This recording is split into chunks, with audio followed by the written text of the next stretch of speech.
For us, as board members, the key priority is that strategies actually work. Strategy is always about fundamental questions, which market we are in and how we win. But what if, right from the outset, at the level of strategic objectives, the owner's goals are to buy a new island or a new private jet? We should not have any illusions that, let's just develop a strategy, we'll solve everything. A new positioning, a new narrative. In short, we sell exactly the same thing as before, just with a new logo, and expect the money to follow. That does not work. At some point, someone has to say, stop, stop, stop, and we've gone in the wrong direction. We need to look at what our second or third scenario was. A business operates as long as it earns more than it spends.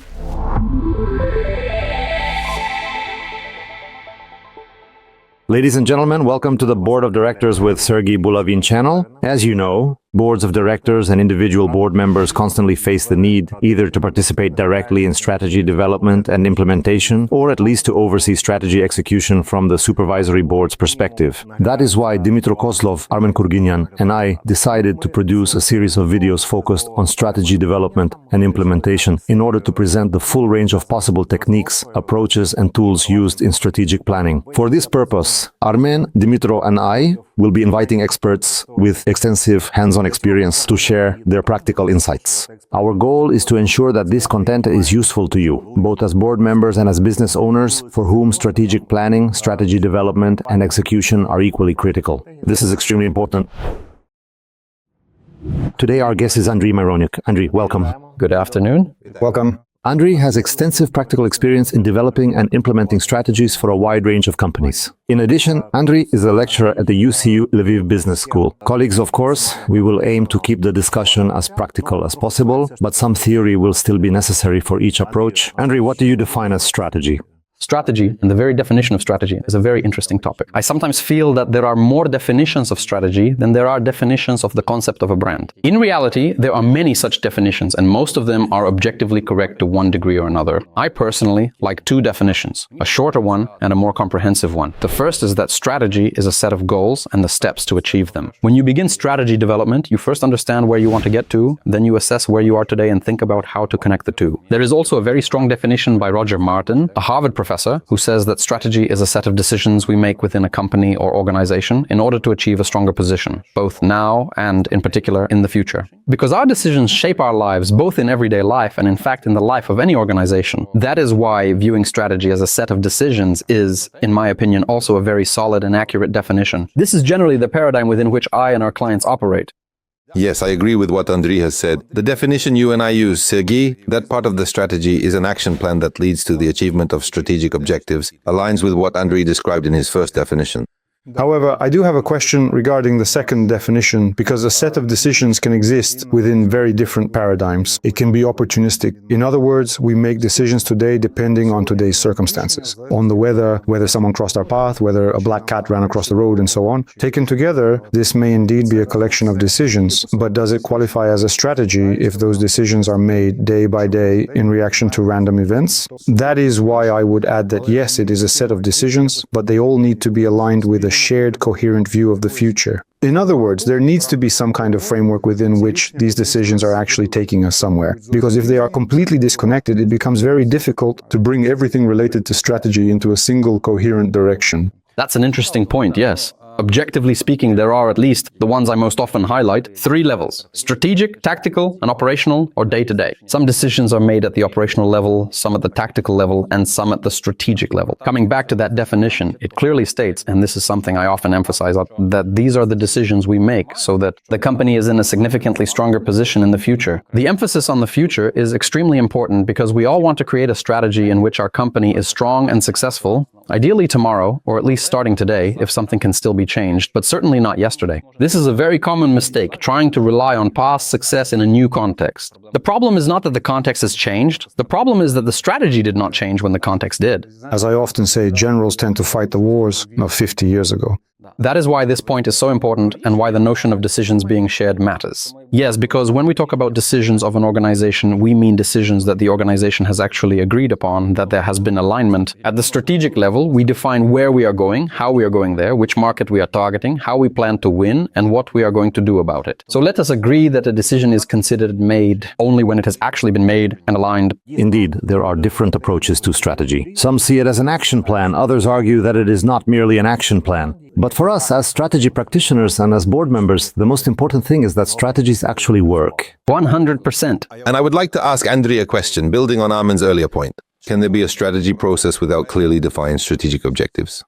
You know, it's like Alice in Wonderland said, if you don't know where you want to get to, it doesn't really matter which way you go. So in my view, a goal has to be set first. Otherwise, what is the point of strategic planning at all? I have actually encountered very real cases like this. One of them was in Central Asia. I won't name specific brands, as that would probably be inappropriate, but it was a large brick-and-mortar retailer. They proudly said, yes, we have a strategy. We even conducted a SWOT analysis. And they presented their SWOT. They said, look, our strength is that we open, say, 2 offline stores per month, and we are growing. This is the highest rate in the market. And in fact, for a retailer, expanding the network at that pace is quite impressive. Last year, we were opening 1.5 stores per month. Now it's 2. We're doing great. We're growing. And it sounds impressive for a retailer. But when you ask them, okay, colleagues, what is this business supposed to become? 10 years from now, what kind of company do you want to build? What do you actually want to do? They respond, we know we have a strategy. We want to sell almost everything, have the broadest possible assortment, ideally worldwide, with the widest possible distribution. They say, you know, kind of like Amazon. I say, great. Am I right in understanding that you want to become a very large online retailer? Yes.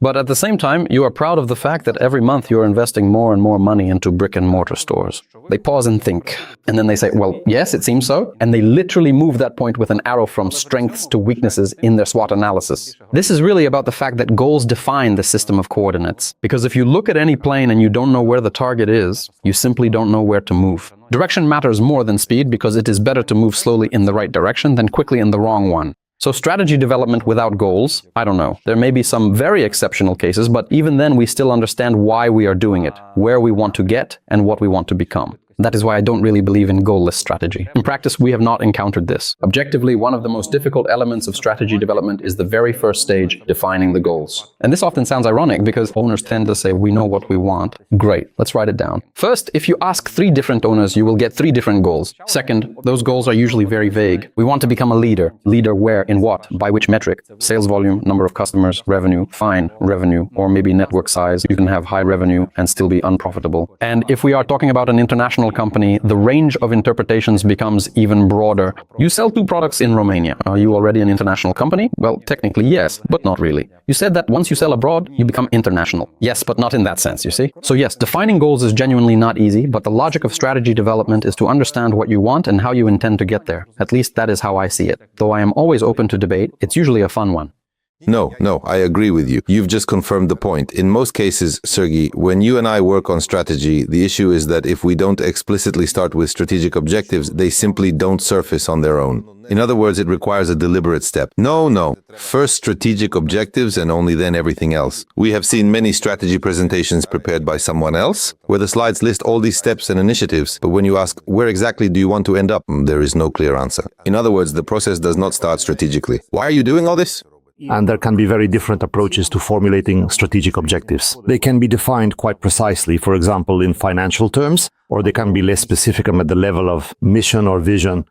Or, God forbid, at the level of feelings. Business is a very ambivalent phenomenon, in my view, combining 2 almost opposite identities, yin and yang.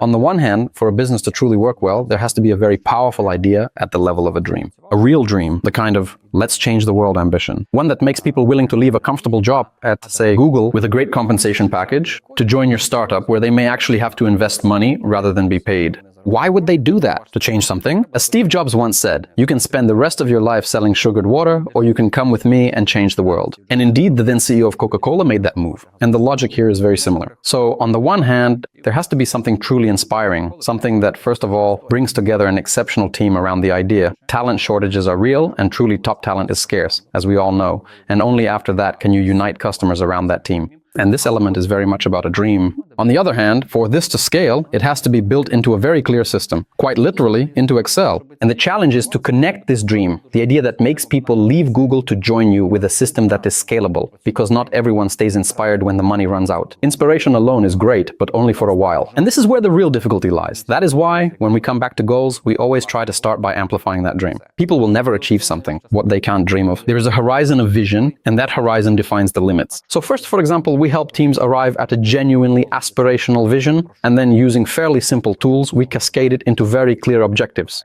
How will you know that it has actually happened? We want to make the world a better place and people happier. Wonderful. By which indicators will we know that we have actually arrived there? In my view, this is absolutely critical to do because otherwise, first, you will not know when it has actually happened. How will you know that this goal has been achieved, no matter how charismatic, visionary, or expert we may be as leaders? Second, it gives you a system of coordinates. How will you understand whether you are 10% of the way there or 90%? You may have launched a major strategic initiative, but you still need very clear filters to decide what we do and what we do not do. If it moves you closer to the target, you do it. If it doesn't, you don't. It's a very simple decision-making logic that is extremely helpful, especially in large organizations, because not everyone runs to the CEO to ask what to do. People clearly understand we've moved closer. Great, we continue. We've stopped moving closer. Then we stop. And from there, everything is cascaded into quantitative targets so that you can see and understand how much distance remains, measure your progress, and see whether progress is actually happening. In my view, these are two extremes, but you can't do without either of them. Without an idea, you won't build a team. And if you only have a big, inspiring idea, chaos will eventually consume everything, people will burn out, and they will leave. So, if I'm hearing you correctly, first there has to be a mission-level objective, a kind of overarching goal. Yes, a vision of the future we want to create.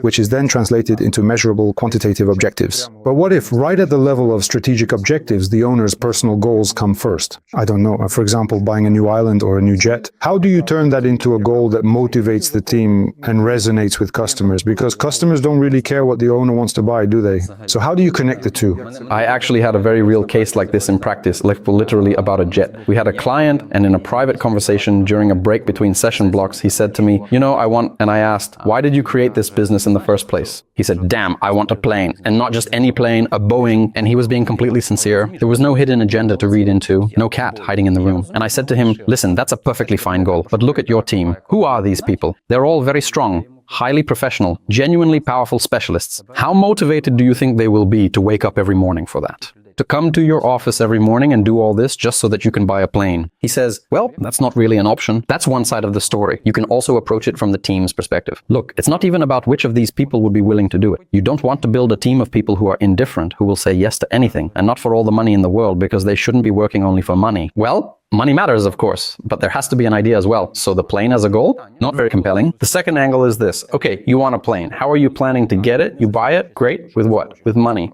Fine. Where will you get that money? From customers. What exactly would they be paying you for? So who are those customers and why would they give you that money? What exactly would they be paying you for? So you need to find some clients, preferably with money, and solve such an important problem for them that they're actually willing to give you enough money for you to afford a plane. That's usually the logic we follow. We tend to lead the conversation there because, well, you're absolutely right. It is normal that a business exists in part to make money, not only for money, but money is a critical component. Without it, things quickly become very difficult, especially with non-profit organizations. When you do strategy work for NGOs and they say money doesn't matter, the obvious follow-up is, okay, who here is ready to work for free for the next 6 months? And suddenly no one raises their hand. So even if it may sound unfashionable, that approach simply doesn't work. A business operates as long as it earns more than it spends. The owner has a goal, a strategic goal they want to set for the business. There is a team, and there is also the external environment, which imposes constraints and offers risks and opportunities that the company must either leverage or take into account. Of course, we are currently living in a rather turbulent moment, where it is very difficult to make the assumptions needed to build a strategy. What assumptions are companies usually making today? About the future? How people think about the future, the range is extremely wide. At some point, I read an article claiming that the profession of futurologist has essentially died out because the variability of the future has become so high that no one dares to make predictions anymore. Everyone has honestly admitted we have no idea what it will look like, and that entire industry has effectively disappeared. At the other end of the spectrum, you have very rigid scenarios that some people still hold on to. So the range is very broad. As for how businesses live with this reality, I think there are two key points. First, strategy development is a continuous process. You need to understand that creating a strategy once, sometime in the past, is like brushing your teeth. You have to do it regularly, and you still need to visit the dentist. Strategy is an ongoing process, and what does that mean? It means that we are constantly trying to stay synchronized with reality. The moment we become disconnected from it, problems begin. And in this way, we continually recalibrate, from the goals down to everything else. In other words, strategy has to be adaptive at all times. I have encountered two extreme cases. The first is when people have no strategy at all. And the second, can you guess what it is? when there is one strategy, fixed and Extremely rigid.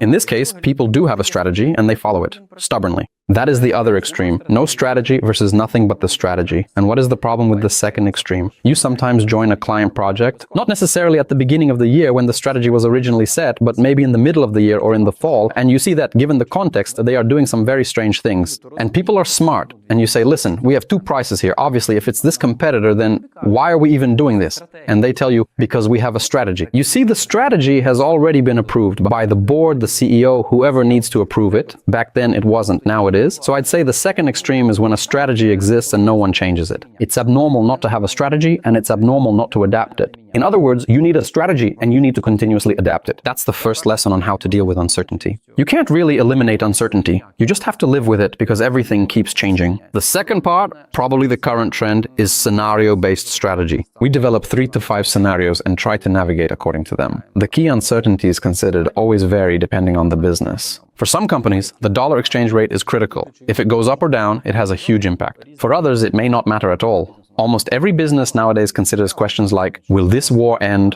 or will there be a third world war? Although often when we do scenario planning, the scenarios, continuation of the current war or escalation to a third world war, are almost identical. In Ukraine, for example, the war just continues. So scenario-based strategy, I'm not sure how objectively you can predict which scenario will actually happen. Even the science of scenario planning admits, let's be honest, quite often these scenarios don't match what actually occurs. But systematic scenario planning is extremely valuable because it helps a company get unstuck. First, it gives people peace of mind. We have 3 plans if anything happens. It also establishes at least some system of coordinates. This is far better than, we don't know what will happen. Let's do something, but don't invest fully because we don't know. So you get a sort of halfway approach. Therefore, when it comes to dealing with assumptions, the frequency of recalibration increases. The more stable the world, the less often we need to re-strategize and recalibrate. If everything goes smoothly, vectors don't shift. The more volatile the world, the more frequently we must adjust. Nowadays, it's normal to hold strategy sessions once a quarter. Especially in dynamic IT, they're quite precise. 3 months ago, things were like this. Now they're like that. What will happen later? I don't know. So I guess it's something like that. Andrew, from your experience, if there are scenarios in place, we feel reassured. Great, we have a plan for everything. Let's move forward. But this only works if there's very strong control over execution. At some point, someone has to say, stop, stop, stop. We've gone off track. Let's check which was our second or third scenario. Because without that, we just live in this comforting mindset. We have a plan, everything is fine, and it still won't work. So the quality of strategy execution and review comes down to the executives and key employees. From your experience, how ready are Ukrainian companies to conduct high-quality reviews and adjust according to different scenarios? In terms of the people you've worked with, what have you observed?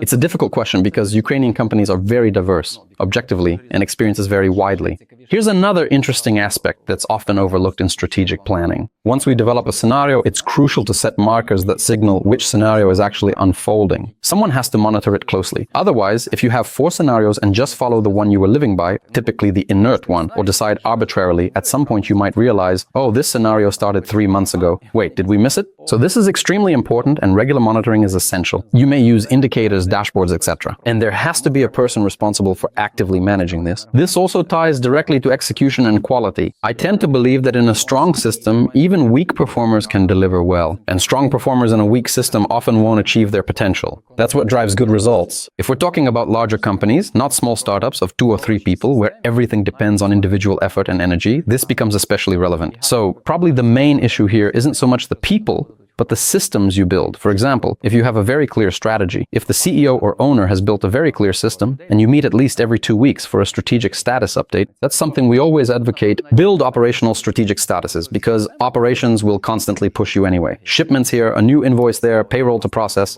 People are busy with all that, and strategic matters tend to get forgotten. And then you end up with a situation where, okay, you think the last session was brilliant, but if you check the results, wow, some of our great projects got lost along the way. Well, that's life. So if you at least gather people for an hour every 2 weeks to review the plans, you simply won't lose track of them. You won't fail to execute them. The plan may change, but it's a consciously changing plan. For example, something shifts, you remember the project, and it was highly relevant at the time, but somehow the context changed. And as a strategic group, you make a collective decision. Okay, let's not go this way now, let's go that way.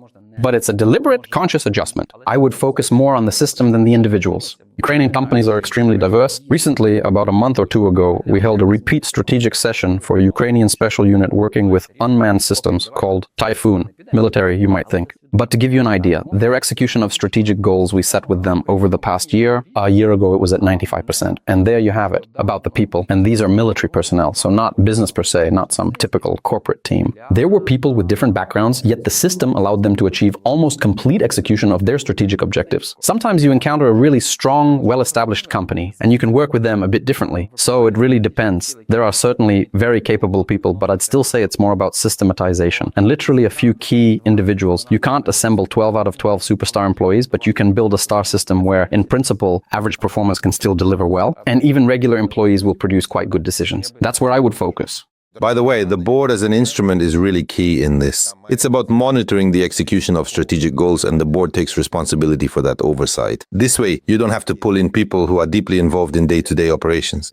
That's exactly where the role of boards becomes so important. There's the concept of a whistleblower, though it usually applies to compliance, someone who raises their hand and says, "Stop, something isn't right here." And in my view, boards can act as that kind of whistleblower, periodically raising the question, let's check if our strategy is still relevant given the current environment. So we have the company's strategic goal, the team, and an understanding of risks, opportunities, and constraints provided by the external environment. What else would you need to actually start the strategy process? The process itself, strategy development, includes beyond the goals and plan, things I often like to debate, or things I often find missing in strategies. And here lies the clear problem. Goals are set. A plan is drawn up, comfortable ways to reach those goals are laid out. We'll do this, this, and that. And it looks great on paper. We even had a client who, in front of me, ticked all the boxes. I asked, okay, but why were you called in? Everything looked perfect that they wanted to achieve. Here, open a store, launch a campaign, hire 3 more marketers. Everything looks great on paper. But then they say, look, there are no customers. So we did everything we planned, executed the plan, and yet there are no customers. And this is a very important point because to me, there's a clear difference between a strategy and a plan. Conceptually speaking, of course, a strategy includes action plans, but at its core, strategy answers the question, how can we win? Often, in an uneven fight, this means we have a competitor who is stronger or several competitors while we are just one. It's often about asymmetry. I, for one, always find it a bit ironic when strategy is illustrated with chess, knights and all. It really has nothing to do with business strategy. In theory, sure, books may say it works. In theory, there's no difference between theory and practice. In practice, however, there is a difference. A book can say, do this. In chess, you see the whole board and take turns. Every piece moves according to the rules. Business? Let's be honest. Who moves in turn? How do all the pieces move at once? Do you even have only one competitor? There's really nothing in common except, well, maybe both have knights, if your business happens to have knights. So, when we talk about strategy, what always has to be included is which market, how can we win, where will our asymmetrical advantage lie to capture this opportunity? And yes, it has to be asymmetrical. Why asymmetrical? Because if you're already the largest player in the market with only small competitors, then in principle you can just continue incrementally. You won't go anywhere. The essence of strategy is to challenge the status quo. We were small, they were big, they had more money. For retail, for advertising, for anything you can imagine. We had less, yet we managed to turn the situation around. Now we're growing and taking bites out of their market. That's where strategy begins. Why did strategy originate in military science? Unfortunately, today, we understand this very well. How do you defeat an opponent? Ideally, a stronger one. Because if you have 100,000 troops and the other side has 1,000, you probably don't need much strategy. You can simply overwhelm them by mass. The same applies to the concept of asymmetry. You have a conditional front line, in our case, the market. So what is asymmetry? It's about concentrating on a specific section of the front. A greater amount of force than the opponent has there, so that you break through that front, preferably, of course, where their line is weaker. In business, the logic is very similar. We attack the customer. What does attacking the customer mean? We attack our competitors' consumers in order to win them over, and preferably where their position is weaker. That is, where customers are underserved. Not the super loyal ones. Attacking hardcore loyalists is, frankly, a questionable strategy. We identify this weaker line and concentrate our efforts there. We build a super compelling product for that segment in order to win this battle. Now I'll show you this visually. We engage. If you imagine the market as a pie chart, all of these are the customers of some large corporation, and here we are, a small business, trying to come in and take a share from it. And often in trendy, very motivational books on Dreambeat, they say, go in and take it. Be ambitious right away. In theory, that sounds great. In practice, try being a small player coming in to challenge the giants. So how does it actually happen? First, we identify among all these customers the weakest point. A very narrow, small segment of the audience that is using these services, has little choice, and isn't particularly satisfied. When we worked in the beer market in Ukraine, there were 3 big companies, InBev, Obolon, and Carlsberg, and everything was fine. The rules were clear. Promotions here, promotions there, a sort of parity. Guess what happened when things started to shift? And shift they did. Craft breweries began to appear, and there were many of them. Let's say people drink light beer. And some would say, okay, beer is beer, but then you notice, I really love cherry flavor. Beyond the standard options, so if I love cherry, wouldn't it be great if there were cherry beer? Of course, there was no cherry beer available, but when you look closely, you see that among all these customers, there is a segment that isn't very satisfied, small, but sufficient. Enough to make it worth targeting them. Cherry it is. You make cherry beer for them, a craft brewery enters, and all these customers start coming to you. Then you find other niches, other small opportunities, and step by step, you grow. I remember this became a real problem for the big corporations, because now you have 38,000 small breweries producing beer with flavors ranging from ginger to anything. They can't restructure their factories to produce 18 different types of beer per day. Some people like grapefruit, others lime. And that's the essence of strategy. Which market, which niche will we target, and how do we ensure that we actually win it? Strategy always answers the question, which market and how will we win? Only after that can it be translated into a plan. First, you identify a specific capability. Then, what should be our value advantage for this segment of the market? What should be our real superpower so that this advantage actually works? Only then does it translate into metrics and an action plan. For example, building a small brewery, sourcing cherries, and similar operational steps. But until you understand which part of the market you can win and how, as they say, whether you strategize or not, you still get nothing. Well, we have a cultural perspective, so we approach it in this way. In other words, that's what strategy is about. You can set as many goals as you want, but if the customers don't come, it doesn't matter. And when you choose a target audience, it's great, but the target audience must choose you. Otherwise, it remains just great goals, a great plan, but no customers came. We simply didn't win them over. I personally face this dilemma when working on strategy. To what extent is strategy derived from an analysis of the external environment, essentially from calibrating ourselves against reality, the surrounding context, and to what extent is it derived from an assessment of our internal resources? Of course, it has to be a combination, but one approach is when I look out the window, so to speak, trying to understand what the environment around me actually looks like. For example, take large breweries that have no smaller niche segments. The alternative approach is to focus more on internal resources and ask, do we have the equipment? Do we have the people? Do we have the necessary capabilities, broadly speaking? How to combine these two perspectives in strategy, calibrating to the external environment while realistically assessing internal resources, is, in my view, the art of strategy. And here it is important not to confuse what should come first. You should definitely not start from your own superpowers, ironic as that may sound, because being great at something is of course great. The real question is, if there is no one willing to pay for it, you cannot build a business on it. This is the key difference between a hobby and a business, and it is critical to separate the two. A hobby is when I do something, for example, bead embroidery, and I genuinely do not care what others think. I simply enjoy doing it. Business does not work that way, even though many behave as if it does, especially businesses that originate from creative fields. Say you are a great artist and you start a venture, you may have a long list of awards and say, they just don't understand it. I have 18 degrees, all the art directors have reviewed my work. Everything sounds impressive. The question is simple. Who is paying for it? The ones who don't understand it. In fact, you have to make peace with that. From a business perspective, it is great and important to do what you genuinely enjoy, because otherwise you will not grow or develop in it. But it has to overlap with market needs. So yes, you may have a superpower. Let's say you're excellent at producing CDs. That is great, except that CDs are no longer needed. That is why it is critical to start with market needs, then see which of those needs intersect, at least partially,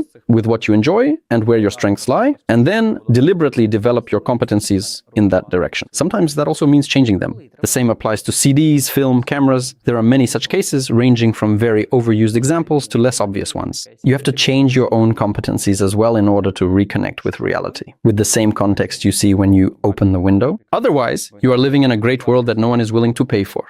How does this work in practice? Take, for example, a logistics company that provides logistics services, warehousing, transportation, and so on, operating across the entire territory of Ukraine, employing several hundred people and facing a decline in margins. In effect, competition is intensifying and pushing prices down. At the same time, fuel prices are rising and other costs are increasing, putting pressure on costs and, as a result, further reducing margins. How could a strategy be built for such a company? For instance, if the owner defines a strategic goal of doubling or tripling the business over the next 5 years. Okay, B2B. The company wants to grow, but the challenge is declining margins and strong price pressure. This is, in fact, a very typical market situation. Everything is under pressure. Everyone wants to grow. I will explain and illustrate two logics of defining any strategy. Obviously, they have certain goals. They want to grow. We will not go into whether it is 2 or 3 times growth. That is not critical at this point. What we do next is objectively define the market. Let's say we select a target audience. In our understanding, this is the market. Who exactly do they want to work with? As we showed in the previous case, imagine the market as a large round pie. We need to understand which specific slices we want to focus on. In B2B terms, this may be defined by company size, industry niche, and so on. You need to identify those segments you believe in most, the ones from which you can earn the most and that you can realistically win. Often at this stage, we may have a hypothesis, for example, 3 target segments, because strategy is about building hypotheses. No strategy gives you a 100% guarantee. If someone claims that do this and it will be 100% successful, in my view, that is a utopian approach. Simply because circumstances can change tomorrow. Even a strategy that could deliver 100% results today may stop working tomorrow. So let's assume we have selected 3 segments, and then we move on from there. The second question is how to win in the chosen segment. And this is where an important point comes in. In B2B, what really matters is not your product as such, but the role you play in your client's business. This is a critical distinction. How does this work in practice? Let's imagine a company that needs logistics services, not, for example, a retail company. Let's call it Company X. We map out the entire logic of that company's business model. What do they need? First, they have marketing where they acquire customers, advertising, various promotional activities, and so on, followed by other building blocks of their business model. They also have sales, with many different processes and activities involved. And then at some point, logistics comes into play. And this is where the key question arises. What does logistics actually consist of in their current setup? It includes warehouses, most likely transportation, and in reality, probably many more components. Beyond logistics, they also have a product and many, many other elements. What is important here is that when we start working with a segment we want to win, we try to understand the role we currently play in that business. If it turns out that formally you are a logistics company, but in practice you provide only transportation, meaning you have a few trucks and that's what you do. If we imagine this as a long list, we start to realize the following. Put yourself in the shoes of the CEO or the owner of that company. They see that out of, say, 115 elements of their business model, one of them contains another 18 sub-elements. And you are somewhere there. So the question is, how do you win them? If you compete in exactly the same space, on the same single dimension as your competitors, then most likely you will end up competing on price. That is precisely why in this case prices keep going down and margins keep shrinking. You have several options. One of them is utopian. Let's just lower the price. Sooner or later you will kill the industry. The alternative is to increase value, that is to increase your role in the client's business. Okay, think about what else is possible. Let's add warehousing. Let's figure this out and take on this responsibility as well, and that one too. You expand your value proposition, and this can be done through partnerships. It does not necessarily mean going into something completely new. From a strategy perspective, you are expanding your value and you move into a very different position. And then you can say, look, you can compare us to companies that only have transportation, but we provide an end-to-end solution. You are now in a completely different competitive position with entirely different positioning. So what is good positioning? Good positioning is finding a place in the market where you have no competitors, or almost none. And this is a very important point. Imagine a large market. Within it, there are logistics companies, and typically they all operate at the same level. We have transportation, we can deliver, and then you come in and say, look, we can solve this particular problem end to end. In practice, in Ukraine, or in your specific market, there may be only 1 or 2 companies like that. Your positioning is completely different. For a very specific type of client, if you choose a clear specialization, for example, a business that deals with oversized or ultra-large cargo, you can say, look, not only can we do all of this, we can even transport elephants. In Ukraine, the number of companies that can transport elephants and have these specific capabilities is basically us, or us and 1 more. That gives you a completely different weight and influence, a very different role. So the essence of strategy comes down to choosing a specific market niche, a specific segment, expanding your role in the client's business, and then negotiating from a fundamentally different position. At that point, you can raise prices 3-fold. Yes, look, instead of working with 5 different contractors, adding up all their fees, 3 of whom can only handle very specific parts, you now have a completely different negotiating power. And any strategy changes the product. Here, it is also important not to have illusions like, let's create a strategy, a new positioning, a new elephant, but keep selling exactly the same thing as before, just with a new logo and get paid more. That does not work. That is why whenever we enter a project, we always ask, are you ready to change the product in some way? This does not mean your current product is bad. It simply means that today you may be one of the best, but there are 15 others just as good. When you enter a more specific niche, there may be only 1 or 2 like you. That is a completely different story. And if you also have some regional advantages, things you can fine-tune or adapt for a specific target audience, say refrigerated logistics, for example, you make a very clear focus. There may be 1 or 2 players in general, but refrigerated logistics is only us. And this is how you move yourself into a different position. The essence of strategy is not about finding catchy slogans or persuasive copy, but about moving into a position where you have no competitors, or almost none, and where you play a much deeper role in the client's business. Then, first of all, the business owner may start paying attention to you because they understand that you are effectively running their entire logistics operation. Before that, you were most likely talking to a deputy, then another deputy, and so on, and you might have represented 3% of their business. Now you represent 30%. It becomes a completely different negotiation dynamic. From a strategy perspective, this would clearly be, and that leads to the next question, which competencies do you need to develop? You need to become truly strong in something. For example, you may need to develop warehousing capabilities. This can be done in-house through outsourcing or via partnerships. There is no other way. You have to build the competency. It could be warehousing, transportation, personnel. You might even help clients source products more effectively. And if you already handle port transportation, you can become a company that not only provides road transport, trucks, trailers, but also works with ports, whether river or seaports. This is how you build competencies. Competencies increase the value of the product, and as a result, you win. From these competencies, an action plan naturally follows. This is where the plan actually appears. What needs to be done? Find someone who truly understands warehousing. Learn how it works, hire, partner, acquire, whatever is appropriate. And then define KPIs, targets, metrics, and all the mechanisms for measuring progress. But before all of that, you need to understand who your market is, and only then determine how you can win. Logically, you first identify the market, and then you think about how to win it. Sometimes this process also works in reverse. You identify a market and then realize that you cannot win in that market.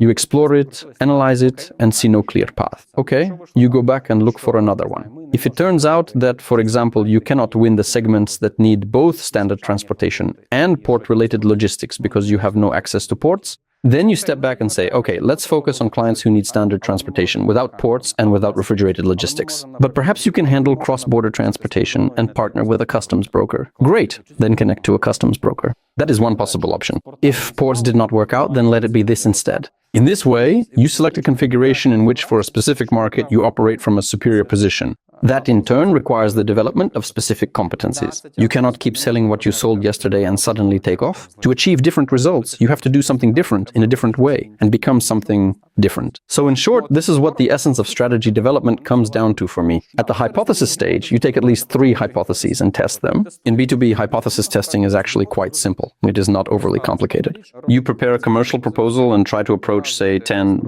representatives of your target audience. You observe the conversion rate and define in advance what will count as a validated test. For example, if 4 out of 10 agree, or even 2, we proceed. If not, we do not. And you iterate through hypotheses until you find this connection between a certain type of client and a certain type of value you offer, where you can win without resorting to dumping. That is essentially it. I agree. And this is where we expand what we offer to our target audience, to potential clients. Does it make sense to look at this from another angle? When we say transport, this is in essence a service. We offer a service and solve specific pains for our clients. And there may be other dimensions as well. For example, on-time delivery or a very specific type of delivery. So take a closer look at these service-related elements as well. From a strategy perspective, this can be cheaper to implement than, for example, developing deep warehousing expertise or something similar. So first of all, look at whether there is demand from a service perspective. What do we need to do to ensure that our service is built around KPIs, even if at first we do not hit them 100%? Because here's the key point. Once you choose your target audience and a specific type of company, you need to talk to them and map out the life of their business, their entire operating logic. They will tell you, look, how do you actually talk to them? Where do they spend most of their time? How is their organization structured? When you talk to the heads of these departments, you realize that everything may look fine, but some things are especially difficult. For example, transporting products to our own warehouses is fine, but distributing them further to our customers is hard. And you respond, listen, we can actually handle everything end-to-end and deliver directly to your customers. Okay, then we will also buy a few smaller vehicles to deliver to villages instead of using 3 large trucks. And that solves the problem. When you go through this exercise with a potential client and really unpack it with them, you start seeing very important things. And often different things will matter to different clients. For some, speed is critical. For others, coverage. For someone else, everything is fine, but it would be great to have deferred payment terms. Or, on the contrary, prepayment. That too is something you can work with. And this is where you can play your role and assemble that puzzle. But all of this is clearly about increasing your role in the client's business. You might ask, how do you prioritize all of this? In other words, what matters most to the client? Where should you apply pressure, so to speak? I would go one step further and look at the value we create in the product that our client then sells to their own customers. At the level of added value, the value our client earns. What do I mean by that? If this service is more important to their customers, if it directly supports their growth, then our share becomes significant, not just in solving their internal problems. Yes, someone needs to transport something, that is fine. But how does the client use our service to sell more? To grow their own business. To grow their own business. And from there, we can go further, for example, using the case of paint. The first question I ask is, do you know what share of the final product cost, for example, paint actually represents? Someone manufactures furniture and buys paint. What share of the cost structure is paint? 2%? 3%? No one does exactly. So it is actually a very small share. But what competitive advantage can you gain by communicating which paints you use? A much bigger one. In other words, even if I am the most expensive in terms of paint, my share increases not from 2% to something dramatic, but maybe to 2.15% in total cost, because the product itself is expensive, wood, labor, and so on. And for that extra 0.15, 0.2% of cost, you can gain very concrete competitive advantages in the eyes of your customers. For example, when entering foreign markets and showing that you use environmentally friendly, sustainable, reliable paints, you add only 0.15% to cost, but gain very tangible benefits. Yes, this is hard to communicate, but if you truly understand your client's business and how they sell further downstream, it becomes a very strong argument. 100%. In B2B, everything ultimately comes down to your ability to help your client earn more. 100%. And here we actually have a very illustrative case. Imagine a macaron manufacturer. Colorful, visually appealing products. A B2B business supplying these items to cafes, coffee shops, restaurants, and so on. These are desserts. When we analyzed this with them, we realized something important. Cafe owners do not actually need macarons. What they need is a higher average ticket and a broader assortment. In simple terms, you buy a coffee and you also buy 2 macarons. They are also convenient from an assortment perspective because there is a wide range of flavors, from grapefruit to almost anything else. You cannot achieve the same effect with just 1 or 2 cakes. As we kept working through this logic, we arrived at an interesting insight. This is a good product, but perhaps the real question is how to make the cafe owner earn more. And then we arrived at the point where the owner, or rather the company CEO, said, listen, here's what we'll do. We'll send someone from our team to your cafe or restaurant to observe what people eat, what they enjoy, and where else they go, and why they go there, especially if we're not present.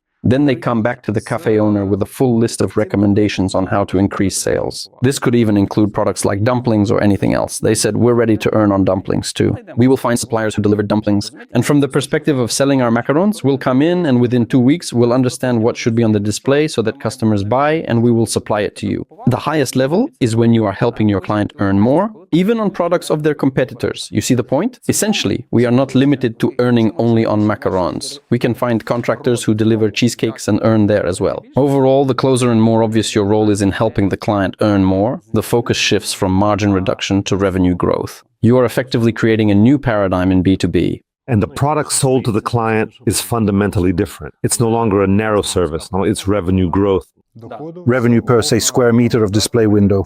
They say, currently you earn this much, we analyze and optimize the assortment, and we'll implement it for you. That's essentially how it works. Another important point, in B2B, there are often multiple decision makers, and they may have very different perspectives and priorities. For example, we had a client selling sewing equipment. They supply production lines to factories producing around 1,000 t-shirts. These lines are expensive, Japanese or German. To give you context, a machine that supposedly does the same thing from China might cost 10 times less.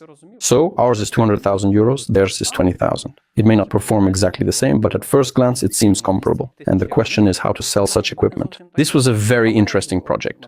We have been working with this client for several years. There are 3 distinct value propositions because the first step is mapping the path we need to take to finally gain access to their factory. The first step, you need to establish a connection. For instance, have the assistant or secretary identify the CEO of the factory and find out where to source these types of machines. It's important to gather a few people to sort and organize this information. Everything needs to be crystal clear in a ready-to-present format that you can print and bring directly. The second story, guess who it's about? No sewing factory owner is going to order a single machine on their own.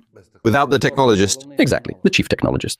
For the assistant, it's important that all information is clearly compiled and easy to digest. No one wants to read through pages of detail. I'll get to the technologist later. He's the most interesting. We'll save him for dessert. For the owner, obviously, the focus is on money. Basically, you say, look, friend, if you replace these machines over the next 5 years, here's your ticket. Plus, importantly, our machine saves material. They had this interesting design feature. In clothing production, the biggest losses come from unusable scraps of fabric. They have cutting patterns that help organize the rolls daily, so you save material. In short, for the owner, you bring clarity. Yes, you're not spending 200,000 euros right now, but in 3 years, boom, you gain an extra 50,000. I won't even go into speed and producing 1,000 t-shirts per day and so on. And for the technologist, they don't care about profit. Their pain is completely different. So what do you think technologists' pains are in production? Maintenance. Exactly. The first thing you need to understand is what the technologist gets penalized or rewarded for. 2 things. Penalties for downtime, because even half an hour of downtime can mean minus 500 t-shirts. And you explain, downtime does happen, but rarely. Why? Broken needles, thread issues, other small disruptions. Thread breakages, for example, happen only once every 6 months. Meanwhile, with Chinese machines, it's every month. The second issue is maintenance. These machines require much less servicing. Third, and less obvious, why technologists are wary of switching. Every new machine requires installation, setup, and calibration. It has to be integrated properly. Our client says, don't worry, we'll handle all of it ourselves. We'll install, start up, and train both you and your team ourselves. Because from the technologist's perspective, it's not about money. It's probably just extra work. And also from a maintenance standpoint. This way, you expand the value proposition for each stakeholder. Essentially, you end up covering 3 key aspects. And that's how it works. Believe me, if the technologist says, I don't think this machine fits with our equipment, your entire global strategy just falls apart. The same applies in agriculture. No matter how capable the farm owner is, if the chief agronomist says, this crop protection chemical, it could ruin 100 hectares of our crop. Trust me, your entire marketing effort ends there. We've also worked with agri-clients, and it's a very interesting segment. So it's extremely important to understand that in B2B, there are typically 3 key rules. Identify the decision makers, understand their levels of influence, and work accordingly. Andriy, thank you so much for these cases. Really fascinating and very practical. If we were to summarize your approach and methodology succinctly, how would you describe it?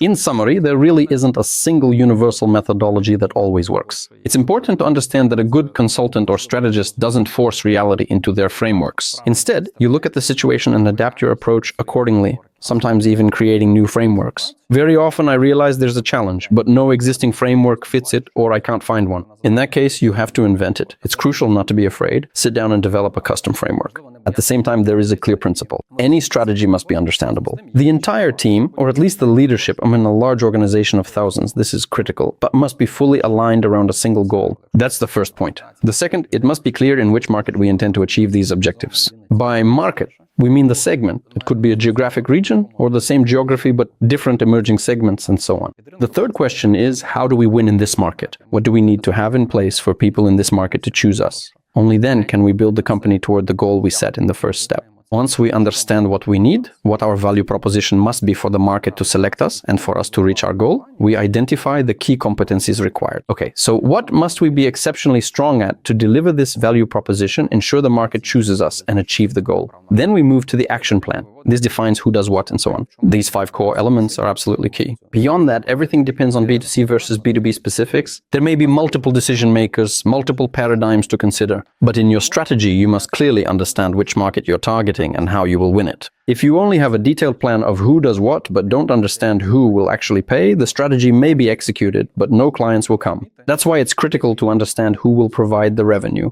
The essence of strategy is figuring out how to get them on board. Another important point, if you want your strategy to be implemented, there's a huge difference between a great strategy and one that is actually realized. You need to develop it with the people who will implement it. Be prepared for the strategy to be less high-level visionary than you might imagine. Owners often see the big picture better than their colleagues, but execution will be done by the team. All of this has to be done together with the team. I always say strategy is not something you can outsource. Even as a consultant or strategist, we can only help your team transition toward a strategy. Often I see business schools where the owner comes, learns, levels up, and then says, great, I'll hand this over to my team to implement. I ask, where's your team? Aren't they here? They're buried in operations, so how can you expect execution? What's extremely important is that strategy is always a median level exercise. The level of the business is determined by the level of its employees and is measured by the lowest performing among them. So when we talk about raising the level of our business, this isn't about office space or laptops. And in your strategy, don't forget the team. Otherwise, it'll just be a nice document, a well-spent budget, a great report, but you're unlikely to reach your goals. Andriy, thank you very much. Colleagues, thank you all. Thank you, ladies and gentlemen, for joining us on the Boards of Directors channel with Sergiy Bulavin. See you in the next episodes.